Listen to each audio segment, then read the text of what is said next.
Okay.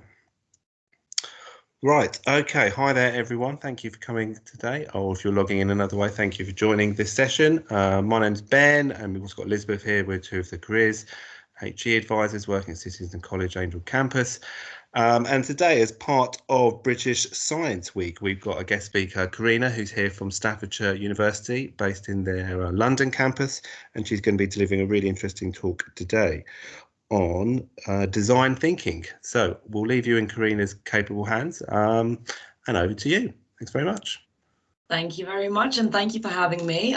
So as mentioned, I will be delivering your design thinking workshop. So a little bit about me, just to get us started. My name is Karina, and I'm the Education Liaisons Officer here in our Staffordshire University London campus. So I'm basically the contact with any workshops, and I work a lot with schools. I personally completed a degree in criminology, and now I work in this field. So yeah, a little bit about our campus just to get us started. We are based in the Olympic Park in Stratford, so some of you guys may know where that is. We also do have campuses in Stoke-on-Trent and in Stafford. However, at our campus here, we are a digital institution, so our primary focuses are on digital courses. So here are some of our courses. We have esports, computer games design, computer science, artificial intelligence, which is a course that we're starting this year, as well as cybersecurity, computer science masters, as well as concept art for games and film. Our facilities, we have expanded our facilities in the past 3 years, so I'm just going to show you guys a quick video on what sort of area we have, and if you would be interested in coming along, obviously we'd be more than happy to have you on site.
Karina, not sure what's happening.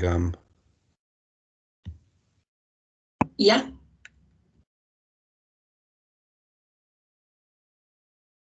Is there an audio running? I'm not sure what's the. Yeah, there's been audio running. Has it not come through? No. No, Ben. Ben, it was fine. Yeah. I could hear the young lady talking, and she's showing us around the campus. Oh, right. Okay. It's not coming up on mine. Okay. All right. Okay. Okay. Okay. That's fine. So it's all good. Yeah, I can hear it. Okay. All right.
So that was a little bit of an introduction on who we are. And as mentioned, you are more than welcome to come along. So at the end, I'll give a bit more information about the upcoming events that we do have now.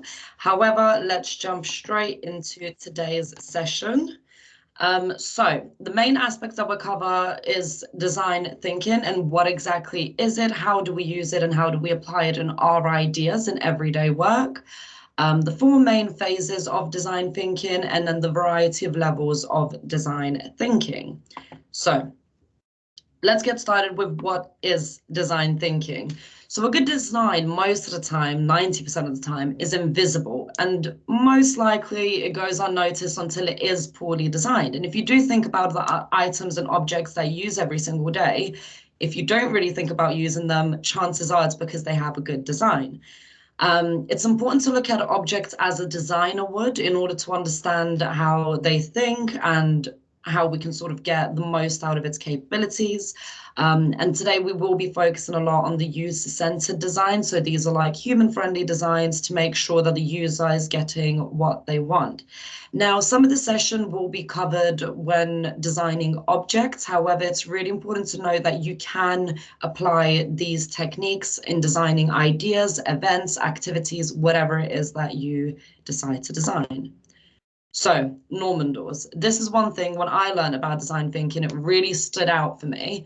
So, what are Normandors? I'm just going to play a short video and you'll get an introduction to what it's all about and notice how this whole concept of bad design comes into hand and why it's so important.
So we're going to delve a little bit further into that. So Don Norman sort of gave you an explanation into the doors and how they function. I think that that's probably the best example to use when it comes to design thinking. If you did want to go a little bit further into this, you could have a look at websites such as ideo.com or designkit.org, and these focus on the human-centered designs that Norman mentioned. Also, his own book, Norman's book on the design of everyday things. If you wanted to delve a little bit further into what he was talking about in that video, I'd highly recommend reading that book. And a really good podcast, which was also mentioned here, is 99% Invisible. It's a podcast that focuses on exploring the process and power of design and architecture on everyday objects. So one task that I will set from the beginning of the session is I want you guys to go away and actually have a little think about, do you know of any Normandors? Is there any Normandors maybe at your house, in the place that you go to regularly, such as your schools, offices, anywhere like that? Can you think of a Normandor anywhere that you absolutely despise? That was one thing that I didn't stop thinking about when I first learned about design thinking myself. So what are the 4 main phases that were mentioned in the video? So firstly, when you're thinking about design thinking and how to think like a successful designer, you want to do research. So this is basically called the understand phase. You're trying to understand what is going to be the end goal and the end achievement of the product or the event or the thing that you're planning. So you want to look into evaluation and see what users say to actually know what they want, because at the end of the day, for anything to be successful, you want to focus on the outcomes. Empathy is key in this area. So you want to make sure that you speak to a variety of people, individuals, look at a variety of research. So some of the examples of this would include, if you're focusing on leadership and that's something that you want to target, how about speaking to somebody in the army who's familiar with that? Or if you're looking for audience attention and that's what you want to gain in the end, you might want to speak to somebody like a magician who's really good in that field. You don't necessarily have to speak to the producers of the item that you're creating. Try and think of what the end goal is and what you want to achieve, and then speak to the people that may have experience in those fields.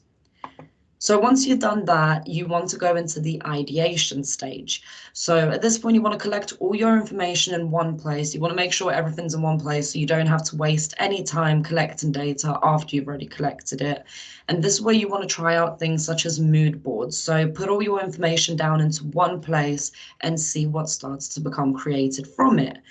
At this stage, you start to explore further ideas that develop from the data that you have already collected. So whether it's research that you've done from the individuals that you've spoken to, stuff that you found online, all of that information starts to come together to develop that one main idea that you will try to implement and hopefully do it successfully. Once you have done all of these steps, which may take quite some time, you want to prototype. So at this point, you want to test it out and see how it works and if it works. Now, most of the time, it might not work necessarily excellent from the first time, but that's why you want to test it, because you want to see, as we mentioned previously, if there are no mistakes, it's not a flawed design, but you want to see where the mistakes come from and how they can be fixed.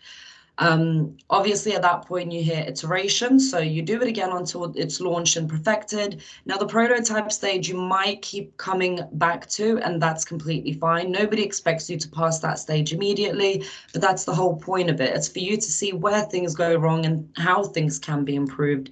And that's why you do it again until it's perfected. Now, this is sort of a 4-step outline, which can be applied in loads of different instances.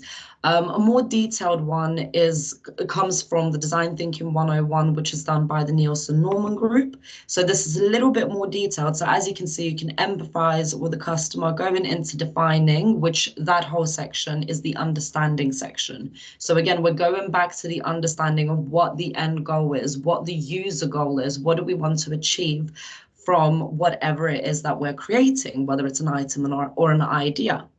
Then you go into exploring. So again, ideation and prototyping, testing out the different methods that may or may not work. And then your final steps, which are test and implement. So of course, implementation will come absolutely last. That will be when you're definite that this is the best way for it to work. So that all goes into the materialize section. Now, it is important to know that nothing will ever be completely 1000% perfect. So you don't have to keep going back into the sort of prototype stage if things don't work out excellently. You just want to make sure that they work out as best as they can. Now, some important things to think about at the beginning of your research and sort of throughout of whatever you're developing is the levels of design. So us as users, we sort of look at things and we start to build associations as soon as we get introduced to anything, whether it is an object, whether it is an idea, whether it is a presentation, whatever it is. So the first level of design that we usually begin with is the visceral level. So that's your immediate response that's built into your brain. So an example of this would be bright colors are associated with good and fun. If you think about a sort of fun fair or a circus or anything like that, you always associate with the bright colors, loads of fun, loads of laughter. So that's a really important thing to think about. Do you want to present your ideas in sort of a darker element, a brighter element? How do you think people will react to the ideas and the product that you are offering up? The next is your behavioral level. So this is the automatic human reaction that you have. So it's stuff that you assume that you do automatically, and it is heavily dependent on the visceral reaction. So again, depending on how you react, if you see some fun, bright colors, you might think, oh, that's put me in a good mood. So immediately your behaviors will also mirror that. And then last but not least, the reflective level. So that's a cognitive level. So it's your voice making sense of things, sort of looking at something going, oh, is that a teapot? Yes, it is a teapot. So your behavioral level influences that. So it does move in levels and in that order. So this is something that's quite important to also note down when thinking of design thinking. So yeah, that brings us to the end of our session. Are there any questions at all?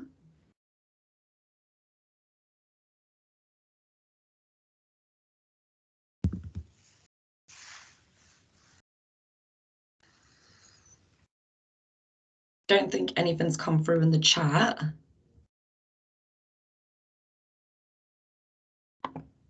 But in the meantime, I will mention we do have some upcoming events as well ourselves. So we do have a London Open Day coming up on Saturday, the 26th of March. Student Finance Explained, so if that's something that you're wondering about, taking place on Tuesday, the 26th of April, and a Game Design Masterclass on Wednesday, the 18th. We do also have monthly open evenings, so if you can't make any of those events, you're more than welcome to come and visit us at any point. And yeah, if you are interested in any more sessions, feel free to get in touch with us and we'd be more than happy to deliver. Okay, brilliant. Okay, thank you for taking part in that today, Corinne. It's been really, really useful and really, really informative moving forward. I've certainly learned loads from that as well. So, yeah, we'll have this on file and stuff as well. As I said, if you're watching this, obviously not live, you obviously got Karina's contact details and stuff there as well. If you obviously feel free to get in touch. Okay, thanks very much. Thank you, Karina. Thank you very much. Bye.